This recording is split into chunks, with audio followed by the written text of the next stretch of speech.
아름다운 찬양 감사합니다. 이 찬양의 모습이 하나님께서 허락하신 이 땅에서의 삶 가운데 계속해서 이어지시기를 축원합니다. 오늘 나를 향한, 우리를 향한 하나님의 말씀을 묵상하셨을 겁니다. 그 묵상의 말씀을 통해 하나님의 음성을 들으셨지요? 예. 하나님께서 그 말씀을 통해서 우리가 슬픔 가운데 거할 때에 그 말씀으로 우리를 위로하시는 분입니다. 그리고 하나님의 말씀을 묵상하면서 하나님께서는 그 말씀을 통해서 우리가 힘든 가운데 있을 때에, 그 가운데 머물러 있을 때에 그 말씀으로 우리를 격려해 주시는 또 분이시기도 합니다. 그래서 옆에 있는 말씀처럼 주의 말씀은 내 발의 등이요 내 길의 빛입니다 라고 하는 이 고백이 우리가 어디에 머물러 있든지 우리가 걸어가야 할 길을 안내해 주는 등불처럼 우리에게 하나님의 음성으로 들려오는 것을 경험하게 됩니다. 이처럼 하나님께서는 그 하나님의 음성으로 우리를 인도해 가십니다. 그래서 우리가 머물러 있는 자리에서 항상 어느 곳으로 가야 할까 마음이 답답할 때에 하나님의 말씀의 음성이, 성령님의 세밀한 음성이 우리의 발걸음을 인도해 가시는 분임을 우리는 믿는 사람들입니다. 어디에 머물러 계시든지 어떤 상황에 처해 계시든지 하나님이 공급해 주시는 그 음성이 날마다 우리에게 공급되어지고 우리의 걸어가는 발걸음을 인도하시기를 주님의 이름으로 축원합니다. 그런데 때로는 성령님께서는 이 말씀을 읽고 묵상하는 가운데 나의 죄를 바라보게 하십니다. 성령님께서는 나의 내면, 이 마음 깊숙한 곳에 있어서 때로는 이 안에 있는지도 모르는 그 죄악된 모습들, 나의 욕망들, 그리고 죄를 대면하게 만드십니다. 굉장히 불편한 상황에 처하게 되는 것이지요. 그래서 어떤 분들은 때로는 저 역시도 말씀을 읽는 것이 부담스러울 때가 있습니다. 그러나 하나님께서 그 죄를 대면하게 하시고 그 죄를 직면하게 하시는 이유는 우리가 나의 죄된 모습을 깨닫고 그리고 그곳에서부터 벗어나도록 하기 위해서입니다. 타락한 본능이 여전히 내 안에서 살아 움직이고자 할 때에 그 본능을 성령님의 세밀한 음성으로 우리에게 울리는 양심의 종소리로 들리게 하시는 겁니다. 그런데 만약에 그 소리를 무시하고 성령님께서 나의 죄를 깨닫게 하시는 그 소리를 무시하고 우리가 나의 내면에 자리 잡고 있는 본능과 욕망을 따라 살아가게 된다면 어떤 일이 벌어지게 되겠습니까? 우리가 그렇게 타락한 나의 본능을 따라서 살아가게 되면 인생을 살아가며 겪지 않아도 되는 많은 고통과 아픔을 만나게 됩니다. 물론 하나님을 믿고 하나님과 함께 동행하는 삶 역시도 인생은 고난과 아픔이 있을 수 있지만 그것에 비해 더 많은 아픔과 고통이 우리의 욕망을 따라가는 삶의 자리에서 만나게 되는 복병들입니다. 하나님 없이 자신의 욕망, 자신의 욕심을 따라서 살아가는 사람들은 심판이라고 하는 폭포를 만나게 됩니다. 그곳을 향해 흘러가며 떠내려가고 있는 나무와 다를 바 없는 인생을 살게 되는 것이지요. 처음에는 유속이 느립니다. 그래서 아무런 어려움이 없는 것처럼 보이지만 점차 그 낭떠러지, 폭포에 다가오면 다다르게 될수록 속도는 빨라지게 되고 그리고 그 빠른 속도로 인해서 바위에 부딪히면 나무에 상처가 나고 그리고 때로는 큰 충격에 의해서 나무가 두 동강이 나는 것처럼 그 나무는 큰 충격을 입게 됩니다. 결국 하염없이 흘러가서 폭포에 다다르게 되면 낭떠러지에 떨어지고 마는 심판을 경험하게 되는 것이지요. 그렇기 때문에 성령님께서는 우리가 그런 죄 가운데 살아가지 않도록 하기 위해서 우리에게 지속적으로 말씀을 하십니다. 지속적으로 하나님의 음성을 들려주십니다. 그리고 그 욕망의 바다에서 우리가 머무르지 않도록 우리를 이끌어내시길 원하시는 겁니다. 자녀가 죽음을 향해 달려갈 때에 그냥 놔둘 수 있는 부모는 아무도 없는 것처럼 성령님은 계속해서 우리의 삶 가운데 지속적인 경고등을 반짝반짝 켜고 하나님의 음성을 들려주시는 것이지요. 이렇게 우리가 묵상하는 고린도전서 말씀 역시 경고등이 켜져 있는 고린도 교회를 향한 하나님의 음성이었습니다. 사도 바울을 통해서 들려졌던 하나님의 경고의 메시지가 고린도 교회를 향해서 편지로 전달되었습니다. 그렇다면 어떤 경고등이 켜져 있었는지 한번 살펴보도록 하겠습니다. 고린도 교회는 항구 도시였습니다. 항구 도시여서 물자와 사람들이 만나는 곳이었고, 다양한 물자와 사람들이 교환하고 지나가는 곳이다 보니 그곳에서는 교역을 통해서 부를 축적하게 되었습니다. 다양한 사람들이 모이게 되었고, 그 사람들 가운데 민족이 달랐기 때문에 많은 다양한 문화들이 집약된 곳이기도 했습니다. 그래서 부와 문화가 함께 공존하는 장소였습니다. 얼마나 많은 부가 있었는지 그곳에 상당히 많은 돈의 거래가 있었던 것을 알 수 있습니다. 그리고 당시 고린도에는 2만 명 정도를 수용할 수 있는 야외 극장이 있었다라고 합니다.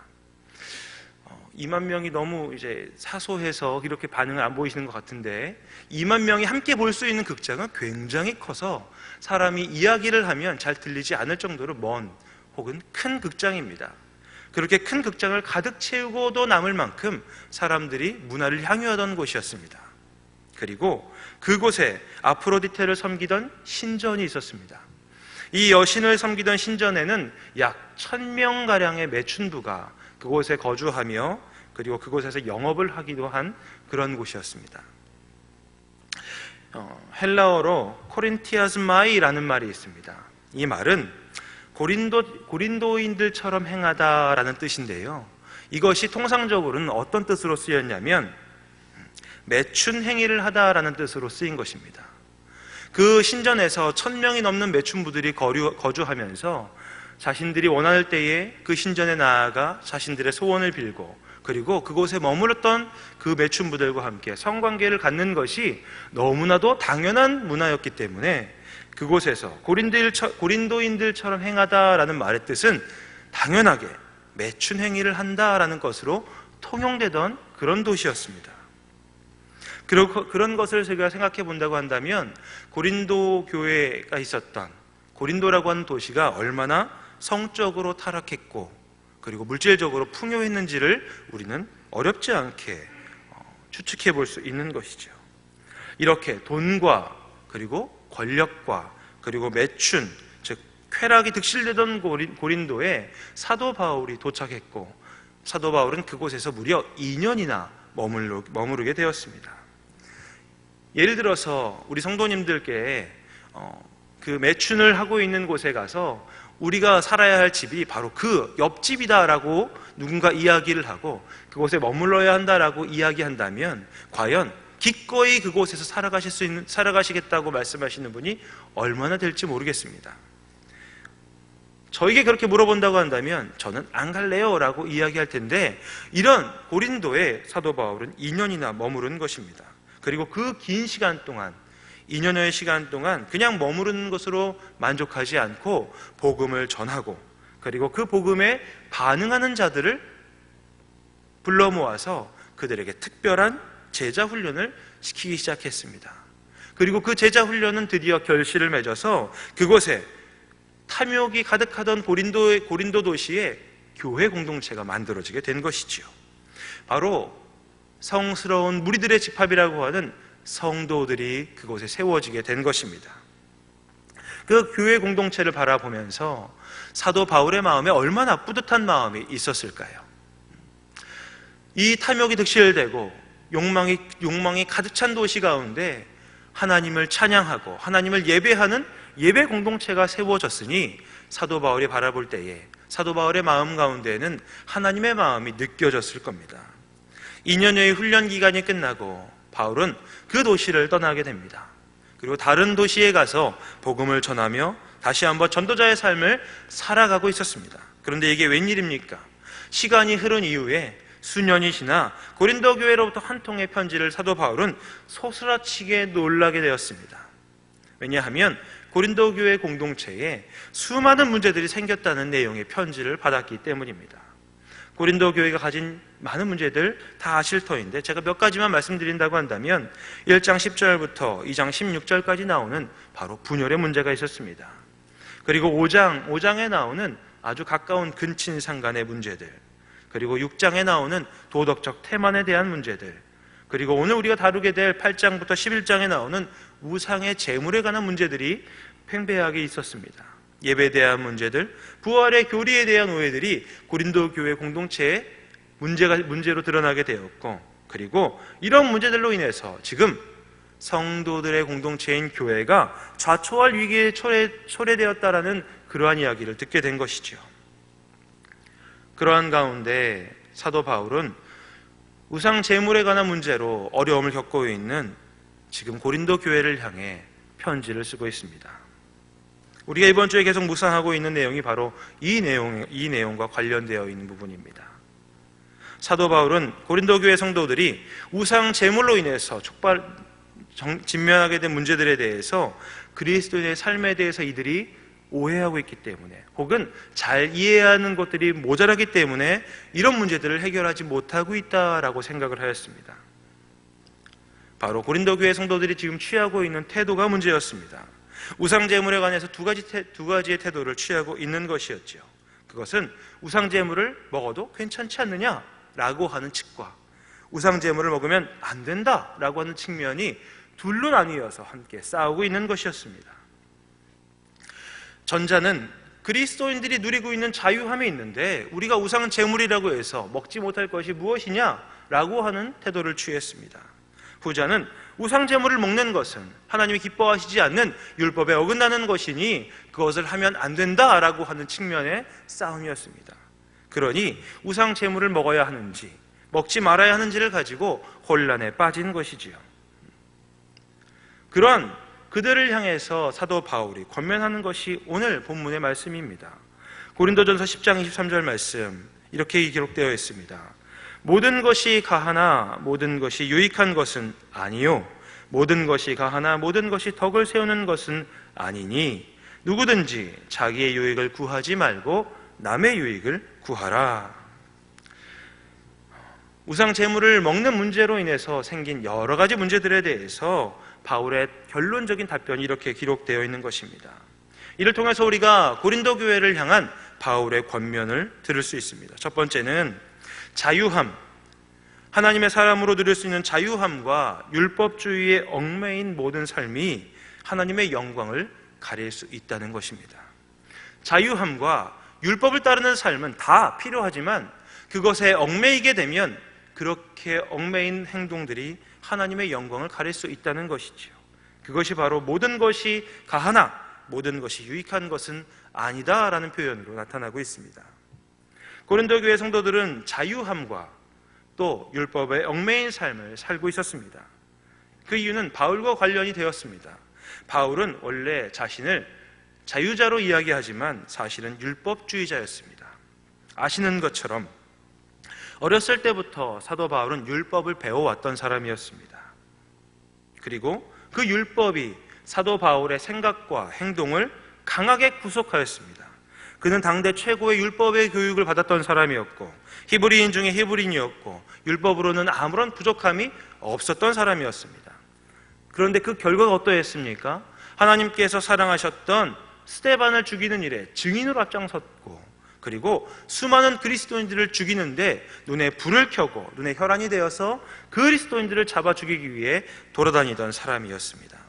하나님을 향한 사랑이 율법주의라고 하는 율법주의에 얽매이게 되자 바로 그러한 열매를 맺게 된 것이지요. 그에게는 율법이 신이었습니다. 그러나 살기를 품은 채 다메섹으로 향하던 길에서 사도 바울은 예수님을 만났습니다. 그 만남이 율법에 사로잡혀 있던 사도 바울을 이제는 율법을 주신 하나님의 마음을 아는 사람으로 바꾸는 계기가 되었습니다. 바울은 지금까지 살아왔던 자기 자신을 예수님을 만난 이후에 자세하게 살펴보므로 이제는 율법주의에 얽매이는 것이 얼마나 위험한 일인지를 알게 되고, 그리고 이제는 하나님의 마음을 아는 자유인이 되었습니다. 자신을 올가매고 있던 율법의 굴레로부터 벗어나서 참 자유를 누리게 된 것이지요. 그렇게 되자 사도 바울은 이제는 성령님께서 자신을 이끄는 그 음성과 그 손길에 반응하여서 이방인의 사도로 나아갔습니다. 그리고 그 자유인의 신분으로 만나게 된 곳이 고린도 교회였습니다. 타락한 도시 고린도에서 복음을 접하고 그리고 그리스도인이 된 성도들, 그들을 품었던 사도 바울의 모습에서 그들은 자유함을 경험했습니다. 그리고 사도 바울로부터 배웠던 2년간 그들은 율법의 가르침과 그리고 복음의 가르침을 또 배우게 되었습니다. 그러니 고린도 교회에는 하나님으로 인한 복음의 자유함과 그리고 복음으로부터 우리를 올가매는 율법의 말씀이 같이 공존하게 된 것입니다. 그러다 보니 자연스럽게 자유함을 강조하는 쪽과 그리고 율법과 복음을 강조하는 쪽이 나누어지게 되고, 그것이 이제는 서로 부딪히게 되고 이제는 서로 비난과 비방을 하게 된 것이지요. 양쪽 모두 하나님의 뜻에 맞게 행동하는 것이 맞았습니다. 하나님의 뜻에 따라서 자유함을 누리는 것도 하나님이 원하시는 것이고, 하나님의 복음을 따라서 그 복음에 합한 삶을 사는 것 역시 하나님이 원하시는 것이니 양쪽 모두 팽배하게, 아주 팽팽하게 맞서게 된 것이지요. 그런 상황 가운데 과연 우상에게 드려졌던 재물을 먹느냐 마느냐, 이것은 큰 문제로 다가오게 된 것입니다. 이렇게 성도들의 오해를 접하게 된 바울은 이렇게 이야기합니다. 고린도전서 9장 22절 말씀입니다. 약한 자들에게 내가 약한 자와 같이 된 것은 약한 자들을 얻고자 함이요, 내가 여러 사람에게 여러 모습이 된 것은 아무쪼록 몇 사람이라도 구원하고자 함이니. 복음과 그리고 자유함, 이 율법이라고 하는 두 가지를 다 가지고 있었던 사도 바울은 이렇게 이야기합니다. 자유함도 그리고 복음으로 인한 율법도 모두 구원을 얻고 그리고 신자의 삶을 살기 위해서는 필요한 것이다 라는 이야기를 하고 있는 것이죠. 그리고 바울이 이야기하는 복음과 율법, 자유함은 하나님으로부터 주어진 것이니 그것이 우리를 얽매지 않도록 해야 한다라는 말씀이었습니다.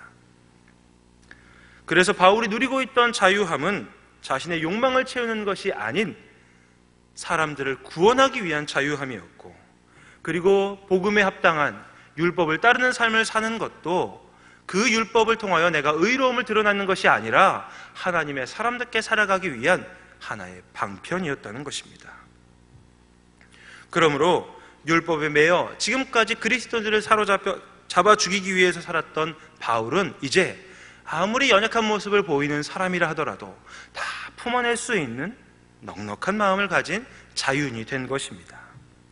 이럴 수 있었던 가장 큰 이유는 사도 바울이 복음에 대해서 제대로 이해하고 있었기 때문입니다. 하나님과 본체이셨던 예수 그리스도를 만났는데 그 예수 그리스도께서 성육신을 통하여 인간의 몸으로 오시고 우리를 위해 십자가에 돌아가셨던 것을 깊이 묵상하는 가운데 복음의 의미가 무엇인지, 그리고 우리에게 율법을 주신 하나님의 마음이 어떤 것인지를 깊이 알게 되었기 때문에 자유함과 복음으로 인한 율법이 바울을 올가매지 못했던 것입니다. 그렇기 때문에 사도 바울은 예수님처럼 자기 자신을 스스로 제한할 수 있었습니다. 그리고 그렇다고 율법을 다 팽개친 것이 아니라 율법에 충실한 삶을 또 살 수 있었습니다. 그렇기 때문에 사도 바울은 자신의 삶을 기반으로 하여 고린도 교회 성도들에게 이렇게 권면합니다. 너희의 자유를 자신보다는 남을 위하여 사용하라라고 권면할 수 있었습니다. 그래서 사도 바울이 고백하는 것이 고린도전서 9장 19절 말씀 가운데 나와 있는 것입니다. 내가 모든 사람에게서 자유로우나 스스로 모든 사람에게 종이 된 것은 더 많은 사람을 얻고자 함이라. 바울은 자신이 누리고 있었던 자유를 자신의 마음의 욕망, 자신의 욕심을 성취하는 것에 두지 않았습니다. 오히려 복음을 전하는 것에 그의 자유를 사용했습니다. 당시 고린도라고 하는 도시의 대부분의 사람들은 성공과 부와 쾌락을 얻기 위해 살았던 사람들이었습니다. 그런데 고린도 교회 성도들이 그들과 함께 살아가고 있으니 사도 바울이 없는 상황에서 얼마나 많은 영향을 받았겠습니까? 자유함을 누리며 살아가고 있던 사람들은 그 고린도 교회 사람들의 흐름에 맞춰서, 그래? 내가 하나님 안에서 자유하다고 하면 저 사람들처럼 조금 즐길 수 있는 것 아닌가? 라고 생각하며 자신들이 가지고 있었던 돈과 그리고 자신들 마음속에 꿈틀대고 있었던 욕망을 허락하기 시작했습니다. 그것이 음행으로 근친상간으로 나타나게 된 것이지요.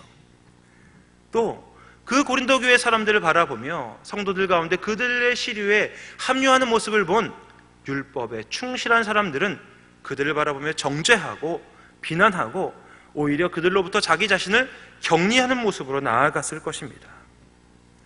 그러다 보니 서로 성도들끼리 나뉘어 서로 비난하고 정죄하고 대립하게 된 것이지요.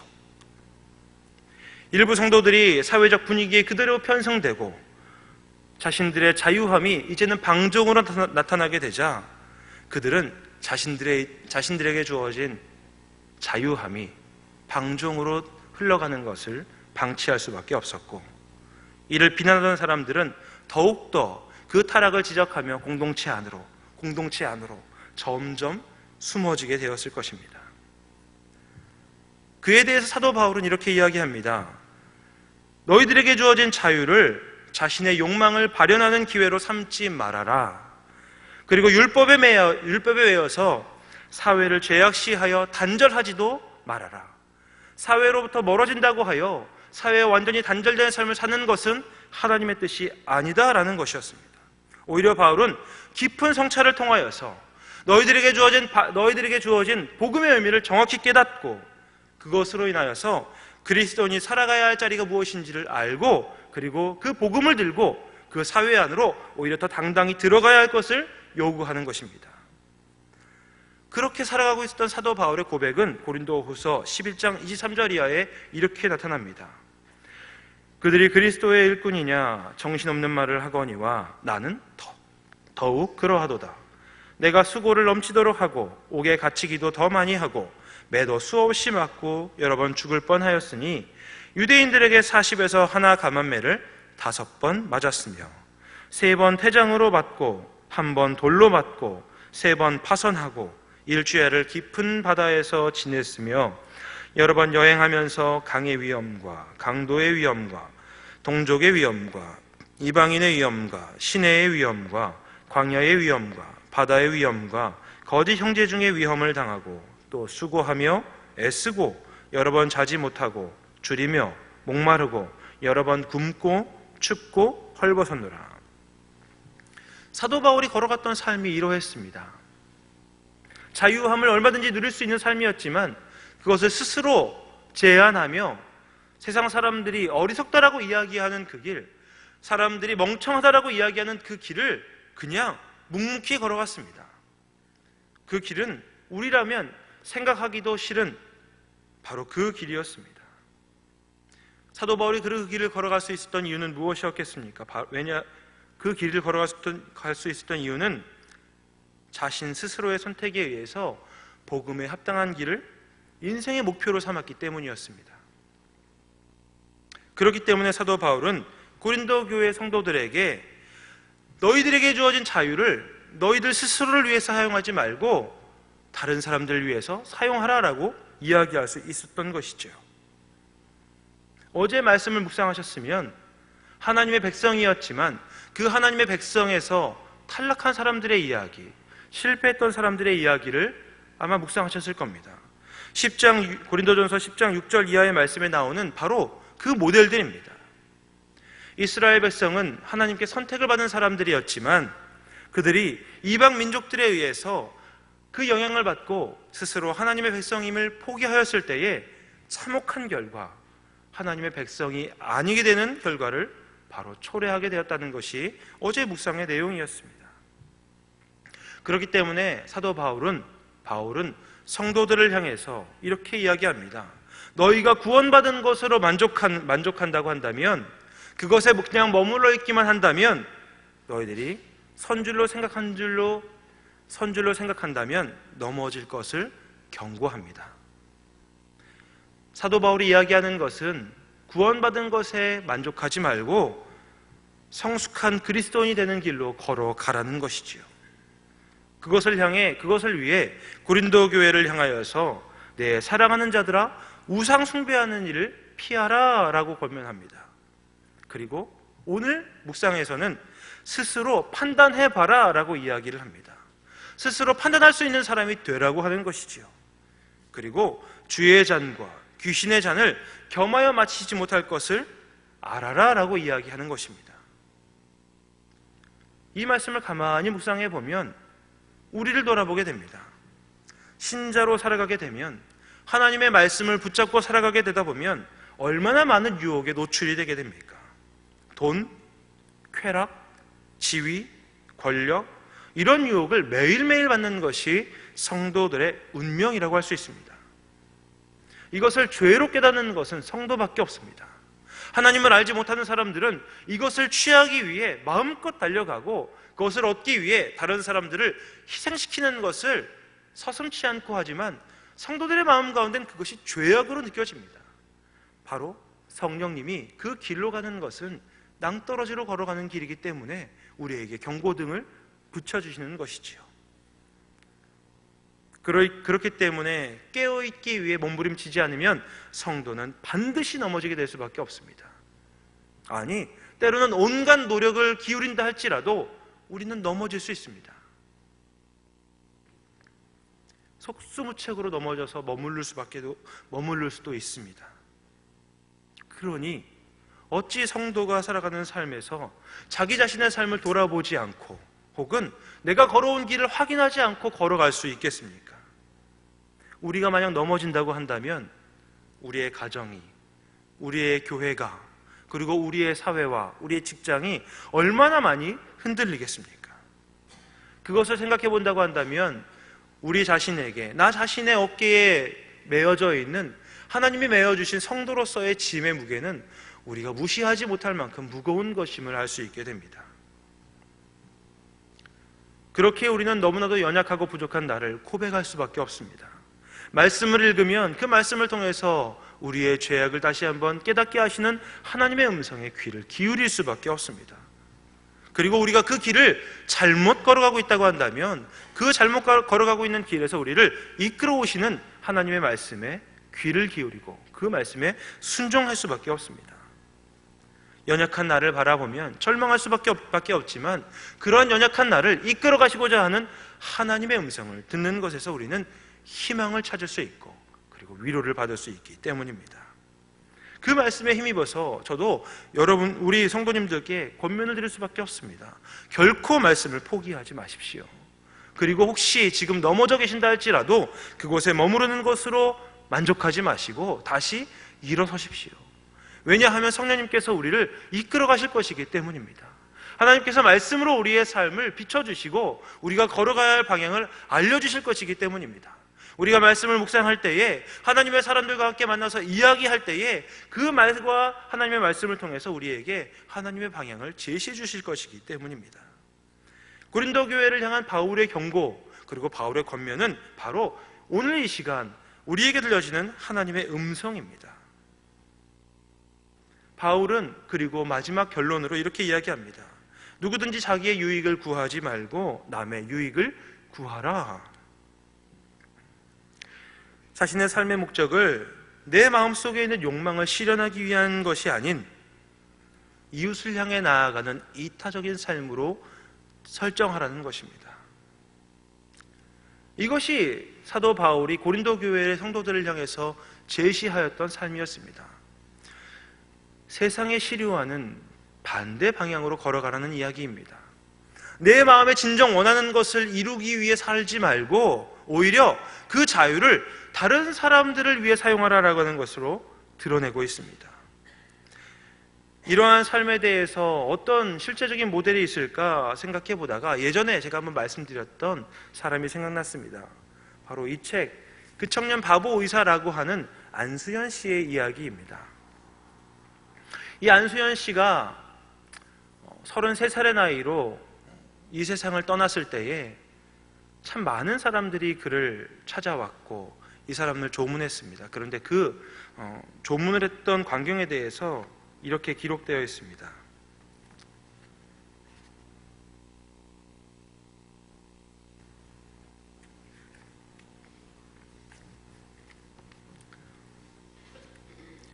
2006년 1월 5일 밤 10시 30분 수연의 나이 만 33세에 그는 세상을 떠났습니다. 그의 영정사진이 걸리기 전부터 장례식장은 물밀듯 밀려오는 조문객으로 들어설 곳이 없었습니다. 수연의 쾌차를 위해 인터넷을 뜨겁게 달구며 금식 기도와 중보 기도를 해왔던 사람들이 황망한 얼굴로 모여들었습니다.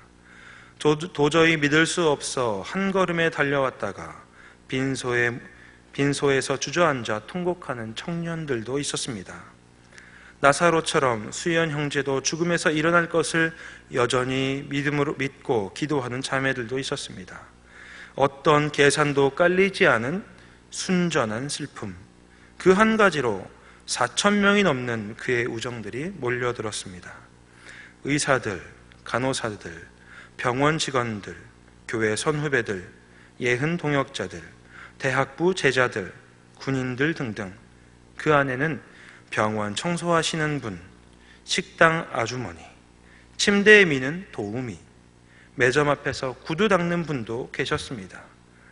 그 한 분 한 분에게는 수연 형제가 은밀하게 베푼 사랑의 이야기가 들어있었습니다.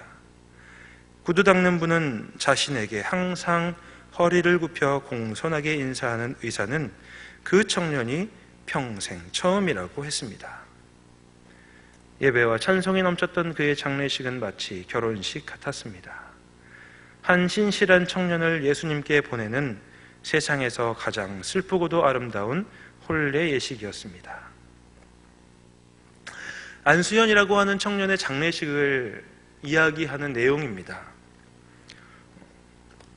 너무나도 당연하게 와야 되는 사람들 말고 그냥 스쳐 지나갔던 인연 가운데 정문을 지키던 수의 아저씨, 그리고 구두 가게를 지나던 그 구두방의 아저씨에게까지 안수연이라고 하는 사람의 삶은 의미 있는 하나의 점이었습니다.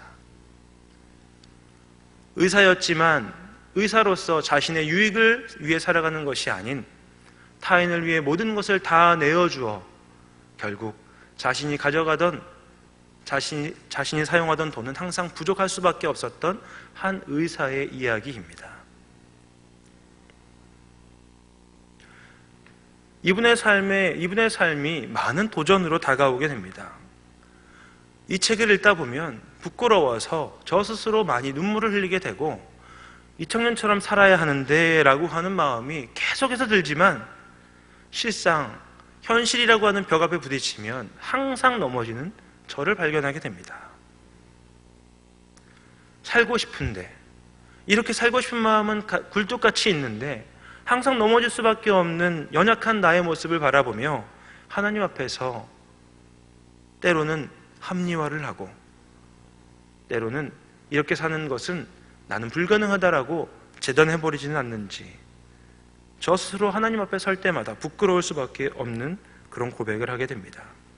그러나 그럼에도 불구하고 하나님은 이 청년의 삶을 통하여서, 아니 우리가 매일매일 묵상하는 삶을 통하여서 우리 자신의 욕망을 채우는 것으로, 우리의 삶에 나의 이익을 구하는 것으로 삶의 방향을 설정하라고 하지 않으시고 우리에게 주어진 많은 것을 사용하여 타인을 향한 삶을 살라고 도전하게 하십니다.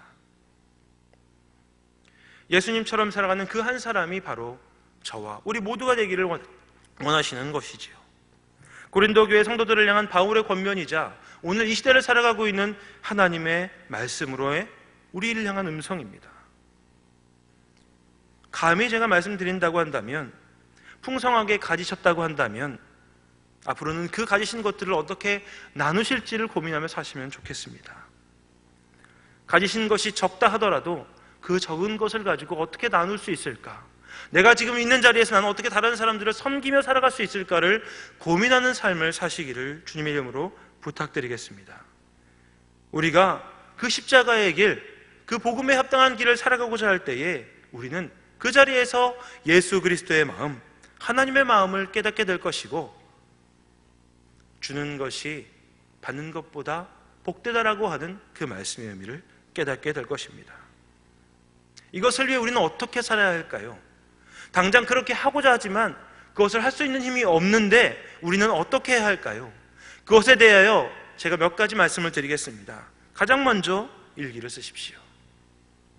그 일기를 쓰는 것 자체가 목적이 아니라 하루를 돌아보며 일기를 쓰면서 오늘 내가 어떠한 삶을 살아왔는지를 돌아보시고, 그리고 그 삶 가운데 하나님께서 원하시는 삶이 아니었다고 한다면 내일은 오늘보다 더 나은 삶을 살기 위해 오늘 하루를 성실하게 돌아보시는 삶을 사시기를 부탁드립니다. 제가 청년들과 이야기를 하다 보면 참 안타까울 때가 있습니다. 이렇게 물어봅니다. 지난 일주일 만에 만나서 지난 한 주간 어떻게 지냈나 하고 물어보면 별다른 거 없었는데요 라고 이야기하며 끝을 냅니다. 일주일이라고 하는 시간이 얼마나 많은 시간인데 그 시간을 지나면서, 그 시간을 다 지나오면서 아무런 의미 없이 다시 찾아와 그냥 얼굴을 마주보고 있으니 보고 있는 것 자체가 고문입니다. 물어보는 것이 이제는 민망할 정도입니다. 어떻게 살았는지, 일주일간 만난 사람들이 얼마나 많았고, 일주일간 내가 걸어왔던 삶의 현장들이 굉장히 많을 터인데 그 자리를 걸어오면서 가지고 올 수 있는 말이 하나도 없다라고 한다면 얼마나 안타깝겠습니까? 그런데 우리는 바빠서, 해야 할 일이 많아서, 피곤하여서 우리에게 걸어 지나가고 있는 그 모든 시간들을 어쩌면 다 흘려보내고 있지는 않은지를 돌아보게 됩니다. 그래서 복음에 합당한 삶을 살기 위해 우리는 하루를 돌아봐야 합니다. 그런데 이렇게 하면 안 하시다 보니 제가 말씀드리는 것은 일기를 쓰시라는 겁니다. 하루를 돌아보고 오늘 있었던 일들을 돌아볼 때에 오늘 지나간 시간들은 그냥 흘러가는 시간으로 끝나는 것이 아니라 하나님이 나를 향한 음성으로 들려주실 겁니다. 그리고 그렇게 적용한 일기와 묵상의 내용들, 그것들을 가지고 목장 모임을 가셔야 됩니다. 그 목장 모임을 가셔서 하루를 돌아보며 묵상을 통하여 우리가 경험하고 느끼고 생각했던 것들을 함께 나누셔야 됩니다. 우리가 믿음의 형제들과 함께 나누는 가정에서의 대화, 그리고 목장에서의 대화가 바로 그런 내용들로 가득가득 차야 합니다. 그렇게 되면 목장에서의 내용은 표면적인 내용으로 머물지 않게 됩니다. 목장 안에 눈물이 생기게 될 겁니다. 지나오며 복음을 가지고 몸부림치며 살아왔던 그 모습들이 우리의 마음 가운데 눈물을 흘리게 만들 겁니다. 그리고 그 안에 아픔이 나누어지게 될 겁니다. 그리고 그 아픔의 내용들이 서로 권면하고 서로 위로하는 마음으로 서로에게 회복과 위로와 치유의 마음으로 나타나게 될 것입니다. 그러므로 우리에게 주어진 말씀 묵상을 결코 포기하지 마시고 그 말씀 묵상을 가지고 하루를 사신 이후에 저녁에는 그것들을 돌아보는 시간들을 가지시길 부탁드립니다. 그리고 그 말씀들을 가지고 목장 모임을 가셔서 그 목장 모임이 이 세상 어디에서도 맛볼 수 없는 천국의 잔치, 그리고 위로의 자리, 그리고 치유의 자리가 될 수 있도록 준비하셔야 된다는 겁니다. 그것이 복음에 합당한 삶을 살아가는 사람들의 삶의 모습이 될 것입니다. 그리고 그러한 가운데 위로가 필요한 분들이 보이신다고 한다면 위로의 손길을 내밀어 주십시오. 그것이 나의 만족을 위해 사는 삶이 아닌 사도 바울이 이야기하는 다른 사람들을 위한 삶으로 드러나게 되는 것입니다.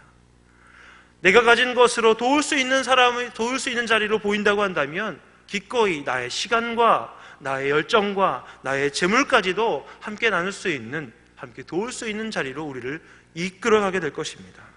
이타적인 삶, 그것은 세상의 논리로는 가능하지 않은 삶입니다. 어리석고 바보 같은 모습일 겁니다. 그런데 하나님께서는 우리 스스로 복음을 가지고 몸부림친 이후에 스스로 판단하고 그 길을 향해 걸어가는 그 사람들, 그 성도들을 위로하시고 격려하시며 혼자 걸어가지 않도록 우리와 동행하시겠다고 말씀하셨습니다. 그 길을 걸어가는 것, 혼자 가면 외롭지만 함께 걸어가는 믿음의 동역자들이 있기에 우리는 외롭지 않게 걸어갈 수 있다라고 생각이 듭니다. 마지막으로 옆에 있는 분들과 이렇게 한번 이야기해 보시겠습니까? 당신은 나의 믿음의 동역자입니다. 이렇게 한번 이야기해 보겠습니다. 네.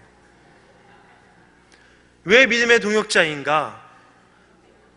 우리가 이 복음을 들고 진리를 추구하는 삶을 걸어가고자 하면 수많은 조롱과 핍박과 어려움이 우리를 기다리고 있습니다. 그때 우리를 위로하는 하나님의 음성, 그런데 그것보다 더 때로는 하나님이 사용하시는 바로 그 믿음의 동역자의 한마디, 믿음의 동역자가 내밀어주는 손, 그리고 그 믿음의 동역자를 통해서 나를 안아주는 그 따뜻한 포옹이 우리를 넘어지지 않게 붙잡아주기 때문입니다. 고린도 교회 성도들을 향한 사도 바울의 고백들을 오늘 묵상하셨을 터인데 내일도 계속해서 묵상하시면서 나 자신을 위한 삶으로 만족하지 마시고 나의 것들을 기꺼이 내어놓아 다른 사람들을 섬길 수 있는, 다른 사람들에게 하나님을 소개할 수 있는 그런 믿음의 삶을 사시기를 주님의 이름으로 축원합니다. 기도하겠습니다. 하나님 아버지, 우리가 걸어가는 그 길, 어렵고 힘든 길임을 고백하게 됩니다. 그러나 우리의 힘의 근원, 우리의 공급자 되시는 주님을 바라볼 때에 하나님의 능력을 우리가 원하게 하시고 갈망하게 하시고 하나님과 함께 걸어갈 수 있는 믿음의 삶을 살도록 인도하여 주옵소서. 우리의 연약함을 자랑할 수 있는 믿음의 거장이 되게 하시고 현실의 시선을 멈추지 않고 성실하게 주님과 함께 걸어갈 용기를 허락하여 주옵소서. 주님과 함께 걸어가는 믿음의 삶을 살고자 할 때에 우리와 함께 하실 하나님을 기대하오며 예수님의 이름으로 기도드렸습니다. 아멘.